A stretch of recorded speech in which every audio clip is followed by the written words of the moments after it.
it's the first time I'm here, and of course I've heard so much about the festival and about the school and the students. It's one of the really special places. I must say I'm enormously thrilled with the people. I think we've had 4 winners of the Kathleen Ferrier Award. It's been a huge success, and I'm thrilled to be part of it. I was in Aldeburgh first time 2 years ago because I was part of the Britten-Pears composition course with Oliver Nassen, Colin Matthias and Magnus Lindberg. It was a great experience to work together with these musicians. Well, it's a unique place. The actual town is you know, the air, the sea, and that's what Britten loved. I mean, he loved the sea. He also loved the reed beds out here. And I just, from when I very first came over here, I think like most people, it grabbed me, and I've been coming ever since.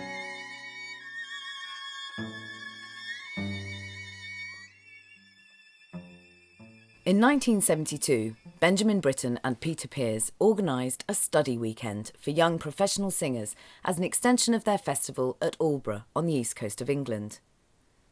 They were among the first to recognise that when musicians finish their formal studies, they still need guidance and support as they develop a performing career. Come to Aldeburgh and be inspired, not just by the beauty of the surroundings, but also by the extraordinary roster of international artists who visit the place every year to perform.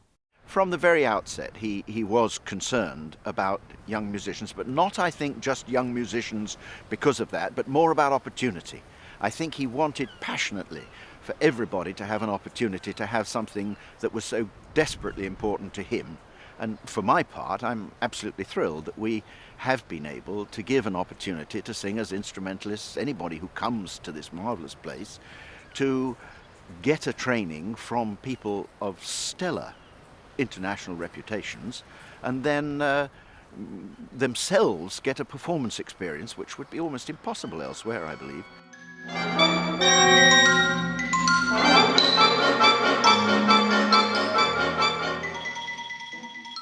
So I'm Pierre-Laurent Aimard, a musician and mostly pianist, and I have the privilege to be artistic director of the Aldeburgh Festival. I find that the young artists are always somewhere in the center of the festival.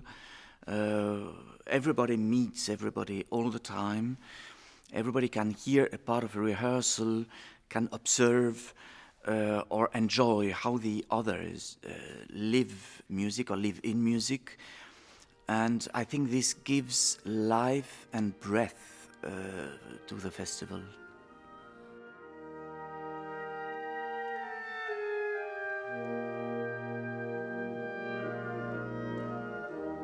Each year, over 600 international musicians audition for the chance to participate in masterclasses, opera productions and orchestral projects at Aldeburgh. Earlier in the year, Mark Padmore and Mitsuko Uchida have been coaching and performing here. For the festival, a group of wind players is preparing Mozart's Great Serenade for 13 wind instruments. In rehearsals, they're getting help from Sir Colin Davis. But for the concert, there's no conductor, and it's going to be broadcast by the BBC. This piece is an extraordinary piece for wind players. It's an absolute one-off, and it's got musical and technical challenges for every single member of the group. It's very good. Everything is espressivo. I know this is all against what they teach us about this music, but I don't care. Everything, so there's nothing flat. It doesn't tell us anything about you or Mozart or the tune. It's only when each instrument is sensible that it has a melody as well, then it begins. Otherwise, it sounds ba-da. It's just obedient. Do you understand what I mean? You look at me as though, my God, what's this? Also at the festival, a group of leader singers is working with Matthias Goerne on the finer points of interpreting Schubert. Audiences find these masterclasses as absorbing as the participants do, and keenly follow the careers of those who take part.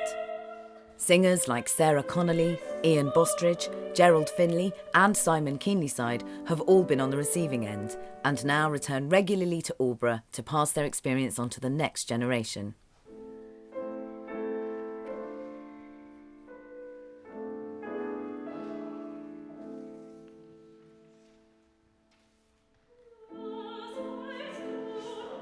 But it's not all hard work. Participants stay in Aldeburgh and there are plenty of distractions. Fish and chips on the beach is a favourite.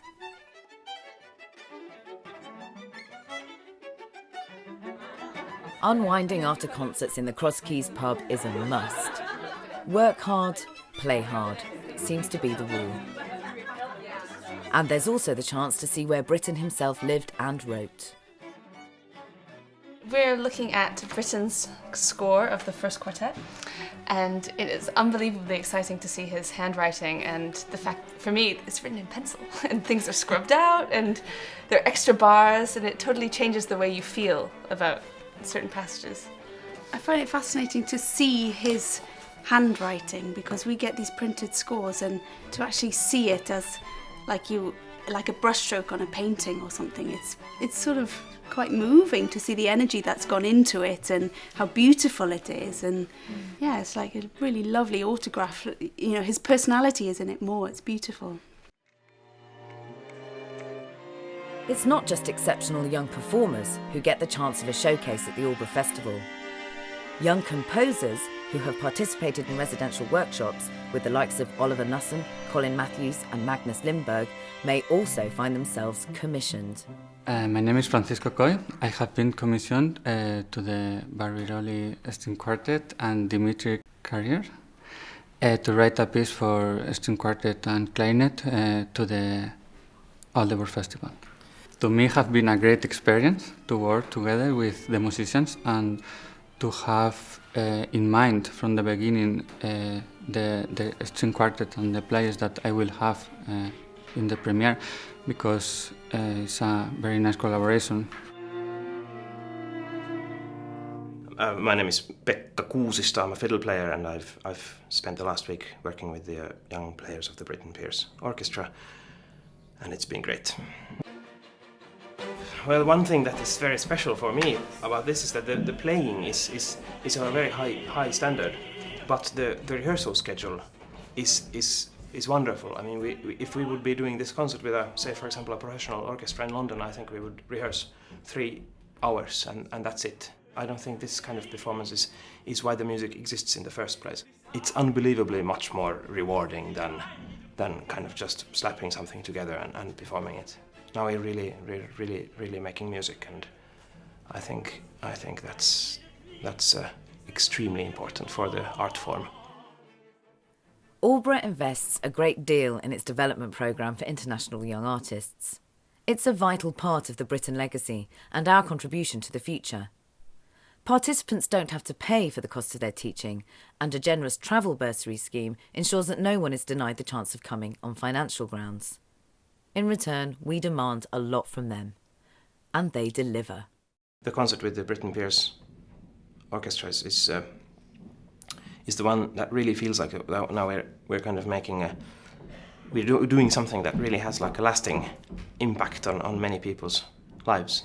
Hopefully we can kind of send the members of the orchestra into further kind of future challenges, remembering something important that happened here. Teaching today should be at the center of everything.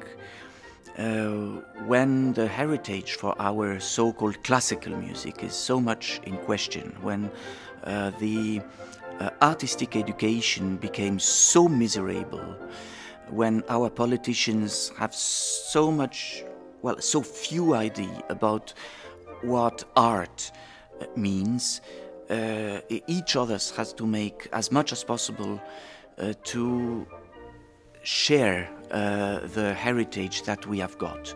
And it's marvelous that a lot of young people are in the Aldeburgh Festival, in a place where so many marvelous artists perform and teach and share their experience on stage, share what they have become from their own masters and all what they have discovered in life. Well, I think it's a great place full of nature and the musical life is amazing.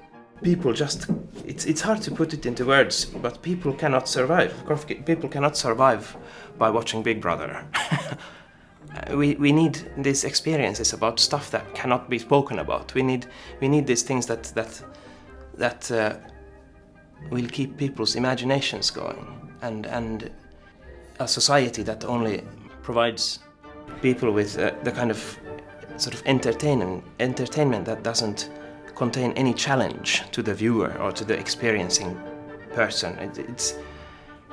I don't want to be in a society like that.